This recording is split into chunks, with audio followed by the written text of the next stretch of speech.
if we take a long, hard look at the current state of affairs in regards to black people in America, one thing that stands out is the stunning absence of culture. We really want you to understand that this is coming out of a space of deep care for our people and a realization that most people will never come to because they're in America. We've been out for almost 3 years now. So our perspective on what's really going on and what has happened and what is happening to us as a people is a lot different than when you're in it. We didn't come to these type of conclusions and these understandings until we've been here for an extended period of time. Right. So just lean in and listen to what we're saying and try to take emotions out of it and really hear the care Right. that we are displaying in this topic. Right, and one important thing to underline is even though in this video we're going to be arguing that black people in America don't have culture, the spirit of this video is coming out of a spirit of anti-Americanism, not anti-blackness. Right. And what we're saying is that what we understand as blackness today in 2023 is an entity that was manufactured in the factories of America. Okay, the programming. The programming. Right. So, and that's one of the central concepts that we're going to focus in on this video is the concept of programming. Because when we're talking about programming, what we're really talking about is social engineering, okay? And programming is a technological process that instructs a group of people which tasks to perform to solve the problems of the programmer. Whenever we're talking about a system of programming, the first question we should ask is who is the programmer and what is the interest of the programmer? How is the behaviors that we're engaging in, how are they benefiting us or how are they benefiting the programmer? Because that's going to tell us everything we need to know about the cultural integrity of what we're doing. Right. So in this video, what we're going to do is we're going to go over a list of things, and this is just a sample of evidence-based approach of showing how black people in America from an African-centered perspective lack culture. Okay? And really just from a perspective of cultures in general. Yes. I think other cultures also will look at black people in America and say they don't have culture. Yes. And I know black people in America don't want to believe that. They want to say, no, this is culture. This is our culture. We built this. Yeah. But what we're trying to say is this was programmed. Yes. You were programmed to build the country. Exactly. Right? You didn't do it voluntarily. So let's go ahead and get into it. Right. So the first point, it should be obvious, which is that black people were victims of cultural genocide. Okay, so what is cultural genocide? Cultural genocide is the banning of the drum. Cultural genocide is the outlawing of African languages. Cultural genocide is the termination of breastfeeding, you see, which was central to African culture. Right. Destroying our families, destroying our rituals, rape, destroying our rites of passage ceremonies, breeding us. These are all forms of cultural genocide. And what we're arguing is that we cannot at one point say, okay, we're victims of cultural genocide, and then on the other hand say, we have a culture that's not only functioning, but that is globally influential. And it has so much, prestige around it. Yes. Like, it's really sad to see how proud black people are of the black culture that they think they have, because it came out of trauma. Yes. It came out of trauma. Yes, and we have to recognize that when we have this habit of glorifying black culture in America without speaking about that cultural genocide, this is a form of genocide denial. Yes. You see, we're not being honest about the things that we've lost, and we're not being honest about the imperative of returning back to our African origins. We're saying that we can have a culture that has been drained and neutered of all this African substance, and we can still be proud of that. That's nothing to be proud of. Now, yes, we can be proud of our resistance. Yes, we can be proud of our resilience, but at the same time, resistance and resilience does not equal the same energy that comes from culture. Because remember, culture is about the perpetuation of the bloodline. Culture is about promoting and expanding, not just merely surviving. You see, we're talking about expansion. So we have to graduate in terms of how we conceive of culture as something that doesn't just sustain you in a low state of being, but it actually elevates you to higher and higher levels of consciousness, higher and higher levels of genetic fertility, okay? Because that's what African living is about. We are very fertile people. We are very productive people. Right. And that was ripped from us intentionally. Yeah. And we can't say that slavery happened, but then we also came out of that experience with a culture worth glorifying. Yes. You see? It contradicts. It's one or the other. Right. And this is why when white people invade, you have to either, with the indigenous people, they were on reservations because they understood if we integrate with these people, our culture is going to be severed. We're not going to have a connection to our culture. Exactly. So we didn't have that choice because we were forced. But I think this is a part of the reason how the culture looks the way it does. Right, and I feel that's the perfect segue to our next point, which is that black people lack culture because we don't have a sovereign land base on which to construct that culture upon. Right. So when we're talking about African tradition, the land was central. Meaning was everything. It was connected to the lineage, meaning the ancestors were buried in the same land that you walked upon. You know, generation upon generations of African people honored and stewarded the land to the point where we could pour libations and we know we was nourishing, you know, the departed from our past because we were living on the same land that they lived on. So, and when you rip a people from their land, what you're doing is you're ripping them from the context in which culture makes sense. You see, you're putting them in a foreign land and now you're practicing foreign cultures. So when during the Ma'afa, when the Europeans or the Arabs, and when they sold us off to the east, the Europeans sold us off to the west, they were ripping us from the continent of Africa because they knew that all of our wisdom, all of our knowledge was deeply intertwined with the ecology of the land that we were living in. Meaning we could not practice our herbalism. We could not practice our sacred rituals under the trees.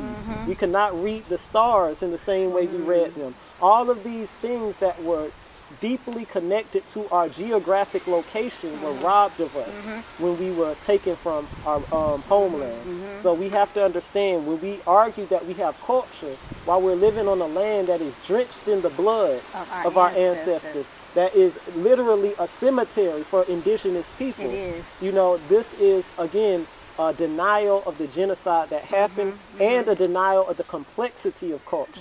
Beyond just something that you can put on like a costume. But no, this is something that should sustain a people across generations. You know? And when they ripped us from the land, that was enough to sever us from our culture. Yeah. But then we had butt breaking. But then we had rape. And then we had breeding and incest and forced incest and breeding white babies. So this is a deep, deep level of attack that we experienced. And when we glorify the culture that was birthed from that, it looks insane. We're gonna be honest. It looks insane. And we at one point were part of that. We would glorify black culture too because we grew up there. Right. But the longer we've been here, we see how backwards and schizophrenic it is to glorify a culture that was birthed from that experience. Exactly. And remember, when we're talking about the land as a important symbol of culture, the land, practically speaking, this was the place where you would have the ritual burials. And the ritual burial, again, that closes that circle. You know, that completes the African family. Because remember, the ancestors are part of the family. So how are we going to ritually bury our loved ones if we're on a land that wasn't even the land that is theirs? You see, this is the land of our enemies. And not to mention, this is a little bit deviation, but I don't remember what book it was in, but they talked about how in order to even revere your ancestors, they have to be buried a certain way. Correct. They have to be ritualized in a certain way. And in America, the land, like you said, is drenched in our ancestors' blood, and we didn't have the ability to bury them in the ways that we did when we were here. Exactly. So not only were we ripped from the land, we were ripped from the ancestors. And we haven't even put, the ancestors are not at rest. By the way, in America, they're not at rest.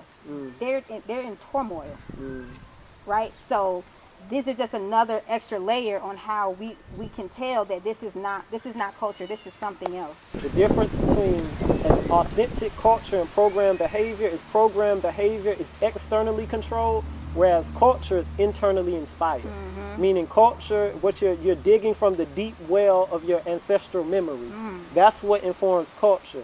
We're talking about program. This is the interest of our natural enemies. Somebody implanted that. Somebody's implanting that. This is a form of, co-optation. This is a form of mental enslavement. That's what we're talking about when we say programmed behavior. Yeah. Okay? Yeah. So the next point, and this speaks directly to the program nature of what we call culture in America, is that black culture is trendy. Okay? Very trendy. Very trendy. And what we have to understand about culture is, though there may be superficial changes, fundamental things remain the same. Meaning, when we're in Tanzania, the women are wearing their babies the same that they wore them 200 years ago. The women are breastfeeding their baby the same way they did 200 years ago.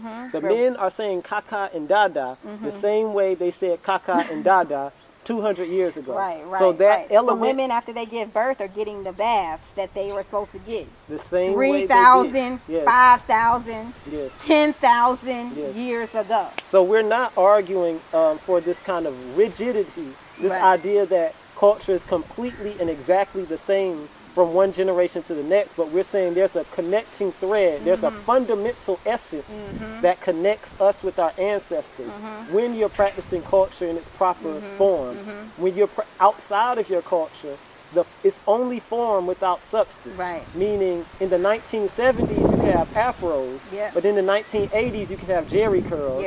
Then in the 1990s you can have high top fades, and then in 2000s you can have bleached dreadlocks. Bleached dreadlocks and lace fronts. And lace fronts. And blonde wigs. Or it means in the 1930s you could be breastfeeding, and then in the 1990s you could be feeding formula, and then in the 2000s you can say, well, fed is best. You see? So all of these shifts in terms of child rearing, in terms of our physical presentation, our marriage, in terms of our marriage, how we treat our elders, the slang we use, slang, all of that is always changing. It's ever evolving. It's changing right now. So, and the reason for this is that, again, black culture, what's called black culture is not a culture. It's hitched to the American market economy. So whatever the market does, so too black culture does. Meaning, if the market says it's time to buy Adidas, we're going to buy Adidas. If the market says it's time to buy Nike, we're going to buy Nike. If the market says skinny jeans are in style, we're going to wear skinny jeans. If the market says turn around and bend over and shake your behind in front of me, then that's what we do. Yes. So even the attire we're wearing now, this is an attire that we could have been wearing in the 1970s, you see? So again, when we're talking about culture, we want to look at the element of stability, the consistency, and whenever something is inconsistent, that suggests that the foundation is very fragile. The foundation is very flimsy. So when we're searching for functional models of culture, we want to make sure that we're embracing those forms of culture that have a stability, meaning you see a consistency in form and substance over a certain amount of time. And this makes sense because Europeans tell you that consistency and those types of things are backwards. Right. We call it traditionalism. Traditional. Yeah. No. We have a tradition because we have culture. Correct. And the tradition keeps our culture intact. Correct. You remove the tradition, you remove the culture, you have the black American. Yes, arranged marriage. That's a tradition that keeps a culture intact. Right. Okay? Right. Yes. So we should stop demonizing the ways, of our ancestors and begin demonizing the ways of our enemies. And that's what rational people do. And culture keeps you sane. Yes. Culture keeps you sane, and this is why you can tell the longer time goes on, the more insane black people in America become. The more depressed, the more suicidal, the more homicidal they become. It's not just because of their environment that plays a part, but it's because they don't have a culture. Cultureless people do not live long. They don't. This is what keeps you and sustains you. Culture is organizing your life for genetic survival. Now, what does it mean to organize your life for genetic survival? This isn't like just diet, meaning I'm plant-based or I like astrology. No, when I say Organizing your life, I'm talking about a collective endeavor of institution building. And all of these institutions conspire together to promote the genetic survival of the whole. Meaning, do we have sovereign education systems? Do we have sovereign military systems? Do we have sovereign healthcare systems? Do we have sovereign media schools? Systems? Do we have sovereign transportation, economics? These are all institutions that in a functional culture are designed for the genetic survival of the whole. Right. Meaning you cannot have black culture within a white owned and operated entity. You cannot have black culture at Target. You cannot have black culture at Walmart. You cannot have black excellence at a shopping mall where all of the real estate is owned by whites. You see, so we have to begin expanding and challenging ourselves to think deeper about culture on a practical level. How are we controlling the transactions? How are we controlling the dynamics, how we relate to one another? Is everything monetary, or do we know how to barter? Right. You see, these are ways in which we challenge Western concepts of living. That's cultural bartering, value for value. You see, but you can't do that in America. Yes, because the only value in America is monetary. So what happens? You turn people who used to be full of culture into prostitutes, meaning they take whatever was previously their gift, previously their unique ability to contribute to their genetic survival, and now it's for sale. You know, now it's on the marketplace, and now other people are competing. Now you have this concept of cultural appropriation, which is a misnomer. It doesn't make sense because it's not our culture. Exactly. You can it's for everybody. Right. You can only have cultural appropriation when the culture is sovereign, meaning when it belongs and you own and operate the space. You see, so this is what we mean when we say we have to start thinking about culture beyond just the superficial, and say, how does this impact in the daily living standards of our people? Okay, so that's what it means to organize culture for genetic survival. And last on this point, I would argue that if we're not securing our spaces of cultural production, then we cannot call it culture.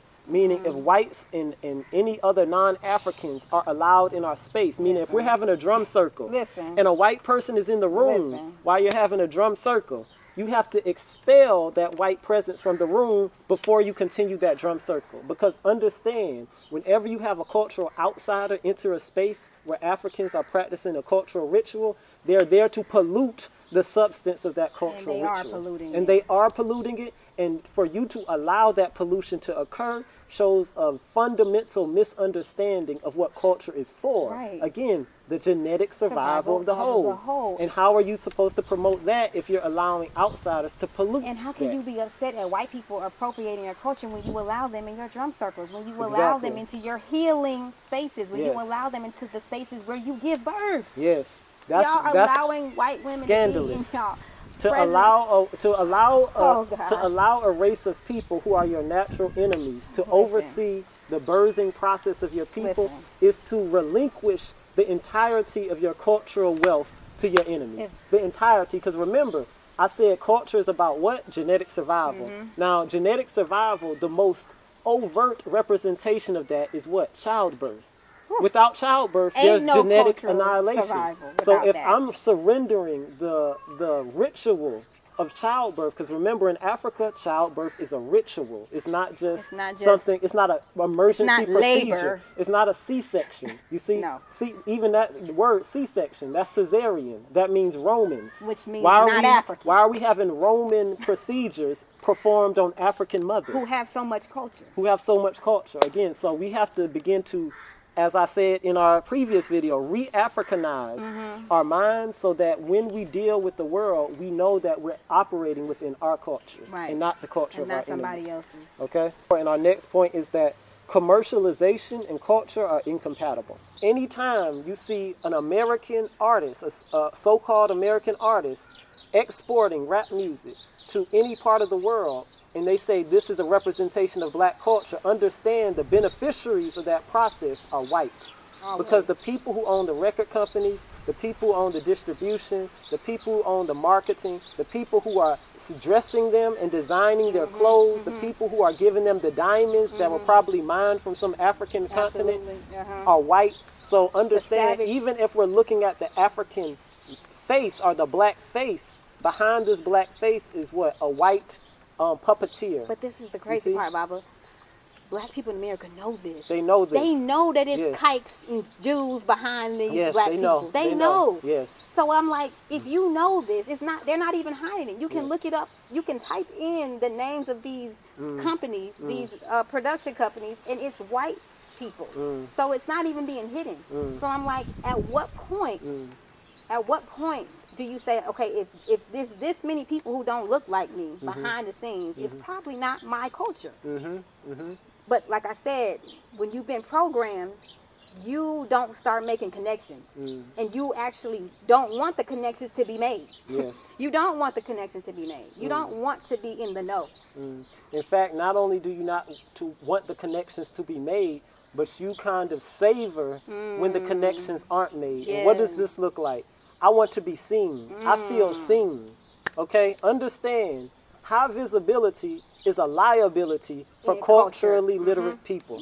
High visibility is a liability for culturally literate people. Meaning people who are culturally literate, what they do is they construct a wall, a large, high wall, to isolate their cultural rituals from the observations of outsiders. And why is that? Because the key thing the outsider wants to do before they destroy you physically is to destroy you mentally. And the way I destroy you mentally is I play around scout. your culture. I play around your culture. I scout what y'all do. I take mental notes, and then I corrupt it from the inside so that when I rush into your community with guns blazing, I can co-opt a certain fraction of y'all because now I've polluted the minds of the people within that culture. Right. So we don't want to be seen by our enemies. We want to be felt by them, and that feeling should be a feeling of retaliation for all of the crimes that they committed against us. Because children want to be seen. Babies want to be seen. Yes. Adults, culturally literate people, culturally sound people do not need to be seen. Right. So just that phrase that black people continue to iterate, I want to be seen, I feel seen. Look, the black girls are seen. Being seen, you've been seen. We're seeing you all the time, and also you're also committing suicide at astronomical rates. At the same time that you're being seen so much, you're also the most oppressed. You're also the most single. The most neglected children in the society are black children. But you're being seen though. You see? Culturally literate people do not need to be seen. And this is how you know for a fact that this is not culture, this is programming. Right. And here's the thing. The important person to be seen by is your people. Your own people. Yes, that's meaning, all that walk matters. out of your house and look at the black people around you. Isn't that being seen enough? Nope. But no, you want to be seen by white people. We want to be seen through the medium of the television screen. Because what the television screen does is it illegitimizes your presence. You feel if I'm only seen through the eyes of another African person, what is that worth? What is it worth being seen by my brother or sister where I can be seen by millions of crackers?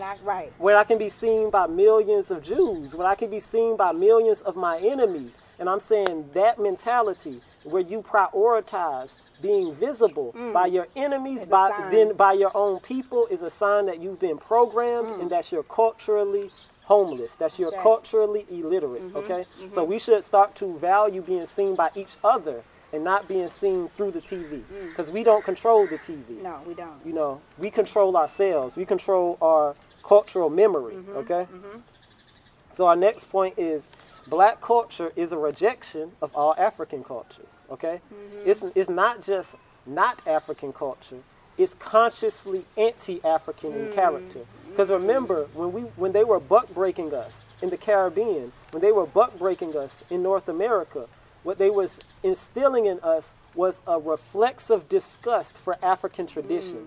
Meaning, by polluting our gene pool, they were also polluting our morals. They were polluting our culture. They were polluting our ability to recognize who we really are. And they created a whole race that mulatto.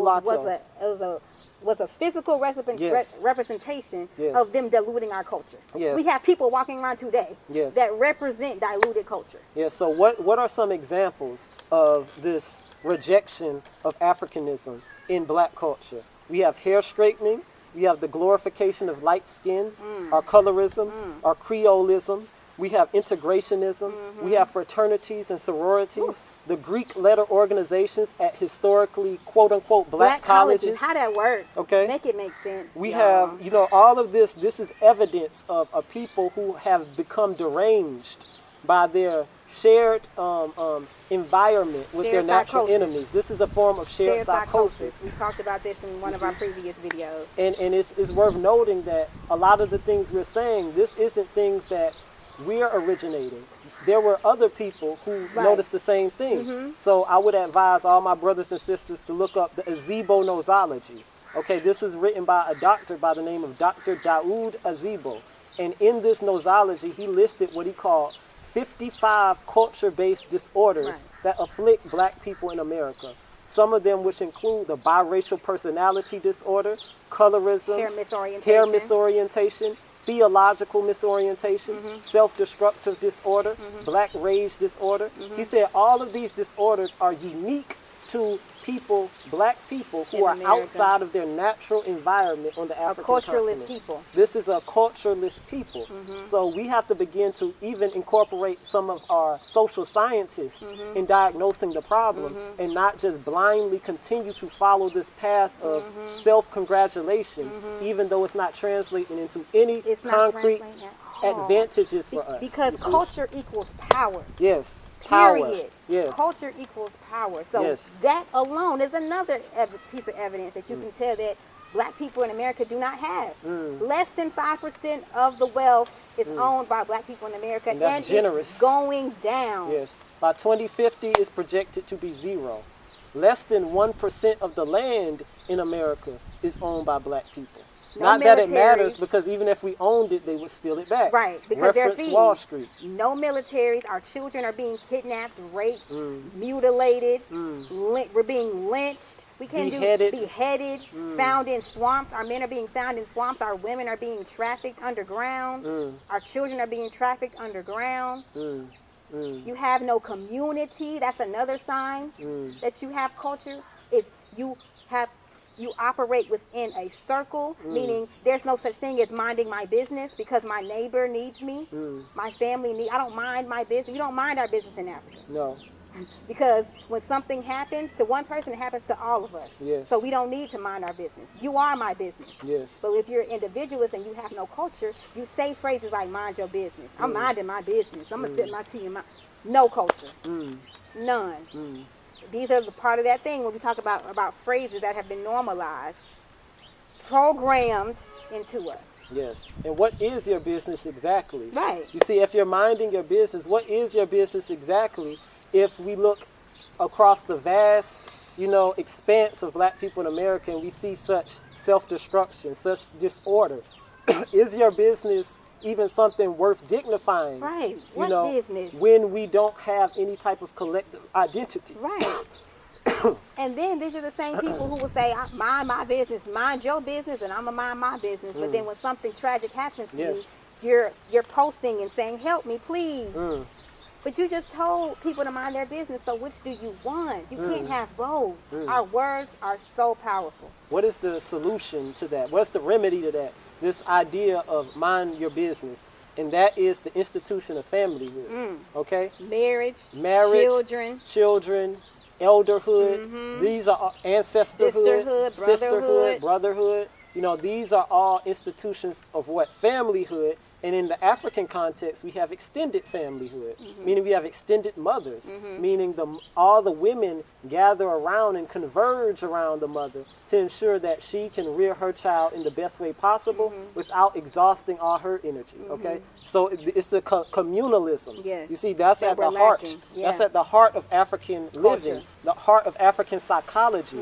I am because we are. Right. You see, We're one. That's a philosophy that we've lost. Right. And we should understand that family is the root of culture, and black people don't have family. No, this is not family that we're dealing with. Yes. And we're going to make a whole video just about this topic alone because we cannot condense it into this video. Right. What we want to say about the black family structure in America today, that's not family. No. That's something else.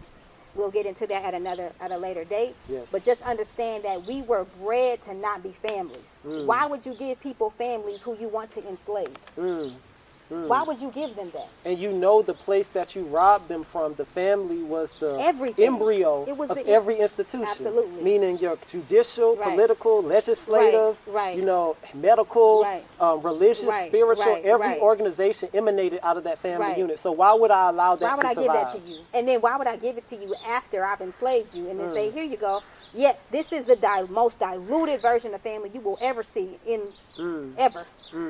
Because no people have experienced the levels of trauma that black people have in America. So this is the bottom of the barrel families. And this is why they're so dysfunctional. So we're going to get into that at a later date. Yes. But we just wanted to put that out there so that we understand that everything we think that we have of value has been diluted because we don't have culture.